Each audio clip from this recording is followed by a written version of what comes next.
பெண்கள்லாம் இப்போ ரொம்ப வந்து சிறப்பாக கிளம்புறீங்க. உங்களுக்காக எந்த லைம்லைட்டில் வரணுமோ தாராளமாக வரலாம். ஒரு சின்னதாக ஒரு ஆரம்பிப்பீங்க, ஒரு துவக்கம், அது வந்து மிகப்பெரிய வந்து ஒரு என்டர்பிரனராக உங்களை வர வைத்திடும் அப்படின்னு சொல்லலாம்.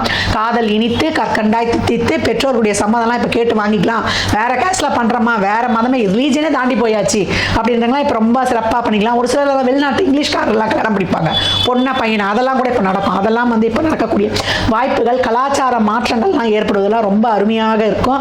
மிதுனம் அனைத்துலையுமே வந்து களை கட்டும் அப்படின்னு வந்து சொல்லலாம். நல்ல வந்து ஒரு முன்னேற்றம் அவங்களுக்கு ஏற்படும். தொழில், திருமணம், வேலைவாய்ப்பு, குழந்தை பாக்கியம், படிப்பு, ஏற்றுமதி இறக்குமதி சார்ந்த துறைகள் எல்லாத்துலேயுமே ஒரு அப்லிப்ட் அப்படின்னு வந்து சொல்லலாம். வாழ்க்கையில் எங்கேயோ ஒரு அடித்தட்டு மட்டில் இருக்கும் அப்படின்றவங்களுக்குலாம் இப்போ வந்து டேக் ஆஃப் அப்படின்னு வந்து சொல்லலாம்.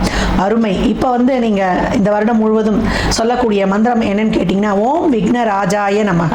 இதை கேட்ட மாத்திரத்திலே கமெண்ட் பண்ணும்போது உங்களுக்கான வாழ்வில் ஒரு புது மாற்றம் உண்டாகும் அப்படின்னு வந்து சொல்லலாம். மிதுனம் வழிபட வேண்டிய தெய்வம் யாருன்னு கேட்டிங்கன்னா, மயான கொல்லையில் இருக்கக்கூடிய அந்த அம்மன் வழிபாடு. எங்கெல்லாம் வந்து மசான கொல்லைன்னு சொல்லுவோம் இல்லையா, நம்மளுக்கு இந்த மாசி மாசத்தில் வருமே, அந்த மாதிரி இருக்கக்கூடிய இந்த அங்காள பரமேஸ்வரியோ இல்லை மாசாணி அம்மனையோ வழிபடுவது, அந்த மாதிரிலாம் எங்கள் ஊர் பக்கம் எதுவும் தெம்படலாமா அப்படின்றவங்கெல்லாம் உங்கள் வில்லங்களுக்கு அருகில் இருக்கக்கூடிய பாம்பை குடையாக கொண்டிருப்பாங்க இல்லையா, அம்பாள் வழிபாடு செய்வது 1000 கண்ணுடையால் உங்களை வந்து ஓடோடி வந்து அரவணைத்திருவாள் அப்படின்னு வந்து சொல்லலாம்.